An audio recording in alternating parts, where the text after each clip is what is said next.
নমস্কার বন্ধুরা, বৌদির হোম কিচেনে আবারও আপনাদেরকে স্বাগত জানাই।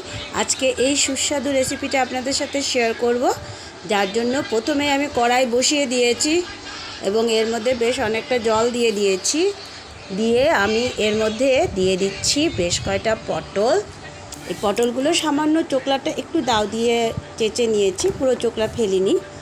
দিয়ে দিচ্ছি একটা টমেটো, দিয়ে দিচ্ছি দুটো মিডিয়াম সাইজের পেঁয়াজ, দিয়ে দিচ্ছি 5-7 কোয়া রসুন, আর দিয়ে দিচ্ছি এর মধ্যে আমি 5-7টা শুকনো লঙ্কা।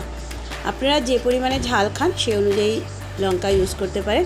এবার এগুলোকে খুব ভালোভাবে সেদ্ধ করে নেব, তার জন্য আমি এটাকে ঢেকে দিচ্ছি।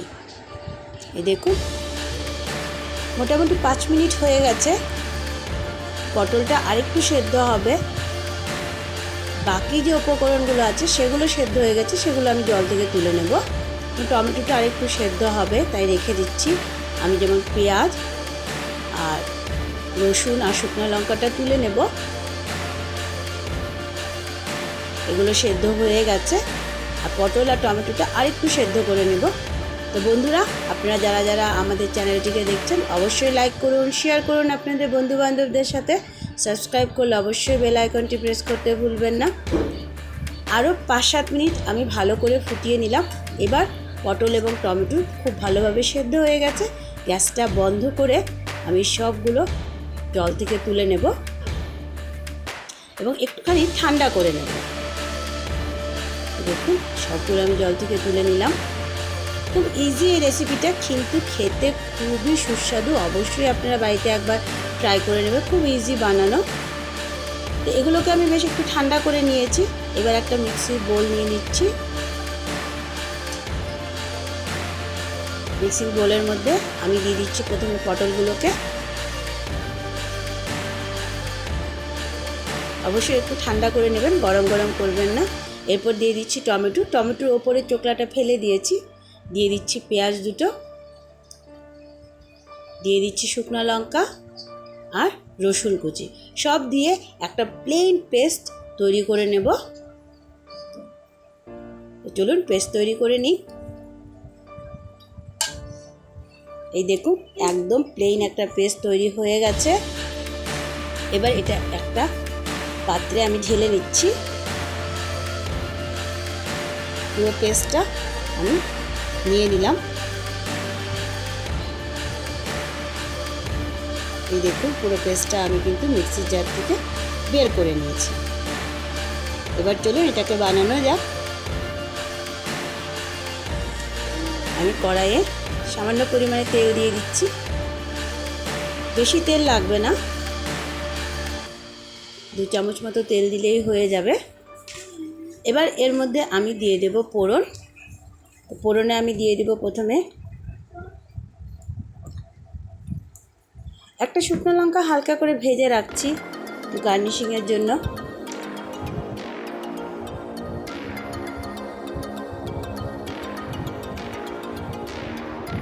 এবার আমি এর মধ্যে ফোড়নে দিয়ে দিব কালো জিরে। কালো জিরে ফোড়ন দিয়ে দিচ্ছি। এবার কালো জিরেটা ভালো লাল হয়ে এলে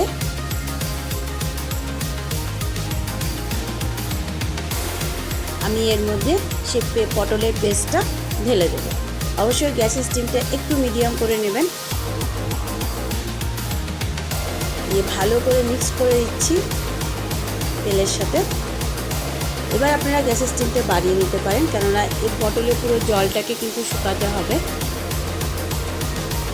তার জন্য গ্যাসের স্টিমটা একটু বাড়িয়ে দিলাম। বেশি বাড়িয়ে দিলে আবার জল শুকানোর সাথে সাথে এটা পুড়ে যাবে।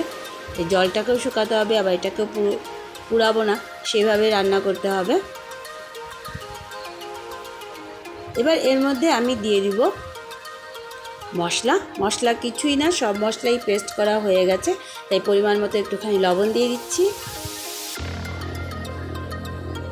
আর দিয়ে দিব 1/2 চামচ মতো হলুদ গুঁড়ো। এই দেখুন, এবার খুব ভালোভাবে এটাকে মিক্সড করে নেব এবং এটা জলটা শুকানো পর্যন্ত এটাকে রান্না করতে হবে। খুব সুস্বাদু খেতে, গরম গরম ভাতের সাথে খুব দারুণ লাগে এবং চটজলদি তৈরিও হয়ে যায়। অবশ্যই আপনার বাড়িতে একবার এটা ট্রাই করে নেবেন। আমি ভালো করে লবণ আর হলুদ গুঁড়োটাকে মিশিয়ে দিলাম।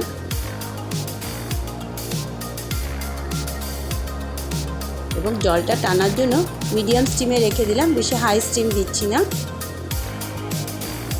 এই দেখুন জলটা কিন্তু অনেকটাই টেনে এসছে, বারবার একটু নেড়ে দিতে হবে, নাহলে নিচে দিয়ে লেগে যাবে।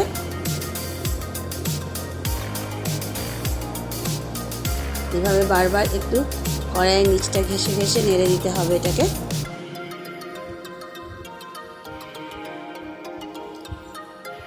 আস্তে আস্তে কিন্তু পুরো জলটাই টেনে যাচ্ছে। জলটা যখন পুরো মাত্রায় মোটামুটি টেনে আসবে তখন সামান্য একটুখানি চিনি দিয়ে দেব। দিয়ে আবারও চিনিটাকে আমি এটার সাথে মিক্সড করে নিচ্ছি।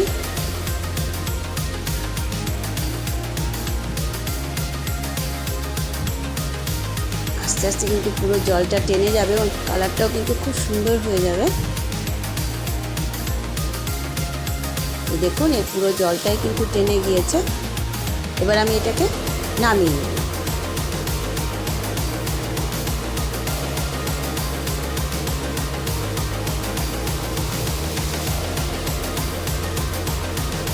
এবার এটাকে নামিয়ে নিয়ে চলুন।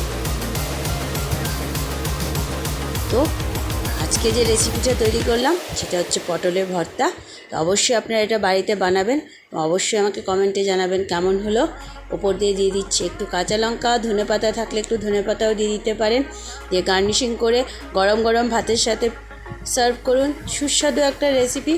তো বন্ধুরা সবাই ভালো থাকবেন, আবারও দেখা হবে নতুন একটা ভিডিওর সাথে, এবং বাড়িতে অবশ্যই এই রেসিপিটা আপনারা ট্রাই করবেন। ততক্ষণের জন্য ধন্যবাদ।